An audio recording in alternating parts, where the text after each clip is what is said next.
Bonjour à tous. Aujourd'hui, on va créer une nouvelle série qui va s'appeler Les armées du monde et leur histoire. Et non, moi, les armées d'aujourd'hui ne m'intéressent pas sur les vidéos, même si je m'intéresse vraiment aux armées d'aujourd'hui. Comme aujourd'hui, on va commencer, et non par l'armée française, et non par les plus grandes armées, mais une armée qu'aujourd'hui, quand même, avec un des plus gros budgets militaires au monde, mais voilà, qu'on n'entend pas beaucoup parler. Aujourd'hui, on va parler de l'armée italienne. Donc, Esercito Italiano. Dans la branche de l'armée italienne, il y a les Carabinieri Arma et surtout aussi la Marina Italiano et l'esercito italiano, comme je vous l'ai dit, qui regroupe tout.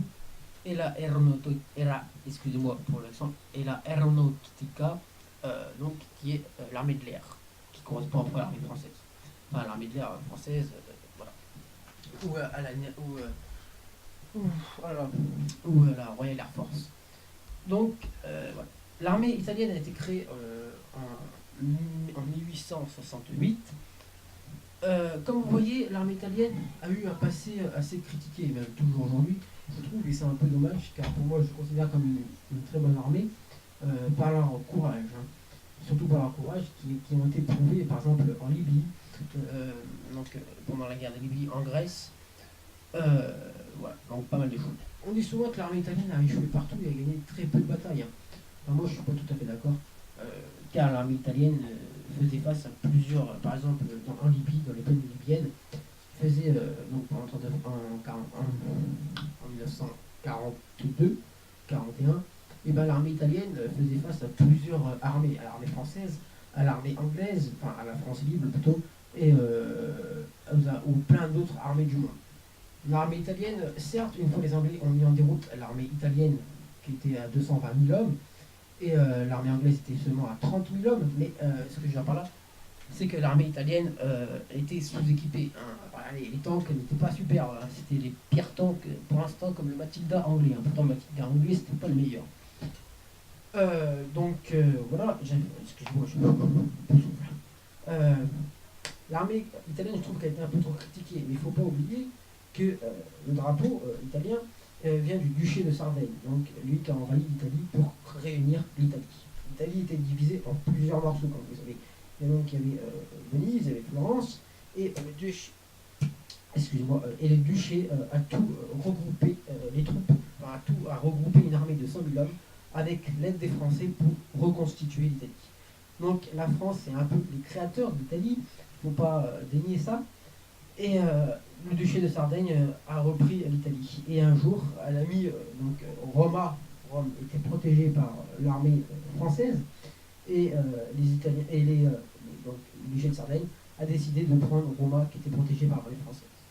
C'est une victoire pour le duché de Sardaigne, qui a réussi avec 5 000 hommes. La France n'était pas là-bas, mais était protégée sous protectorat français.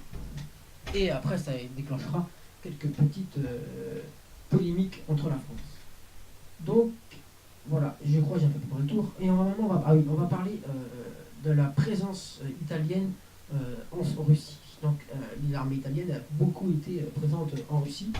Et en sous-armement et dans le froid, elle a quand même réussi à combattre et à tenir tête à l'armée russe, auprès des Allemands. Mais comme je vous l'ai dit, l'armée italienne aussi était beaucoup en Grèce. Donc pour la Grèce, c'est un succès, même si l'armée italienne a perdu quelques batailles en Grèce. Et aussi, l'armée italienne a eu un grand succès, l'Albanie. L'Albanie, ça a été vraiment le succès de l'armée italienne, sans l'aide des Allemands, ou très peu, vraiment très peu. L'armée italienne a aussi combattu les Anglais, où l'armée italienne a gagné contre les Anglais en Grèce. Aussi, l'armée italienne, c'est donc, je vous dis, les colonies italiennes ont apparu très vite. L'Italie s'est très vite dissipée un peu partout dans le monde. Pas en Asie comme les Français ou les Anglais, et non aux USA, aux Amériques, excusez-moi. Mais c'est un peu éparpillé, un peu partout dans l'Afrique, donc une des plus grandes colonies au monde, il faut se dire. Donc c'était à peu près, si je ne me trompe pas, la 4e colonie au monde.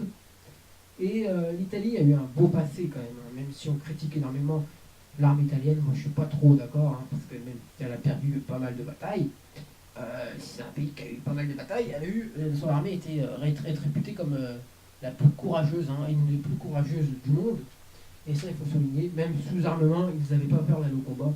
Même, c'est sûr, si l'Italie s'est retournée pour aller du côté de la France en 14-18, bon, voilà.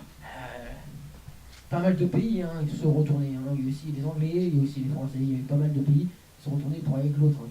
Quand les Anglais tapaient sur les Français et après ils se mettaient ensemble pour combattre les Prusses, alors qu'aux USA ils se battaient dans la guerre de 7 ans, c'était vraiment. Je pense que voilà, chaque pays a son défaut. Chaque pays a eu ses défauts historiques. Voilà. Donc il n'y a pas que les Italiens, il y a les Français, il y a un peu tout le monde. Hein. Il y a un peu tout le monde, il y a les Italiens, il y a un peu dans le monde qui n'a jamais s'est mis avec son ennemi pour faire une force pour aller combattre les autres. Par exemple, les Gaulois. Hein. Les Gaulois certains Gaulois se tapaient dessus et après ils sont mis ensemble pour combattre Rome. Donc je vous remercie pour avoir écouté cette vidéo et donc ce sera une nouvelle série. Ça sortira sur ma chaîne Les Armées du Monde. Donc la prochaine fois nous ferons peut-être sur l'armée, sur les Pays-Bas. Donc les Pays-Bas, les Provinces-Unies, on va faire ça, ça peut être pas mal. La Hollande, tout ça, ça peut être pas mal. Je vous remercie pour avoir suivi cette vidéo, je vous dis à plus.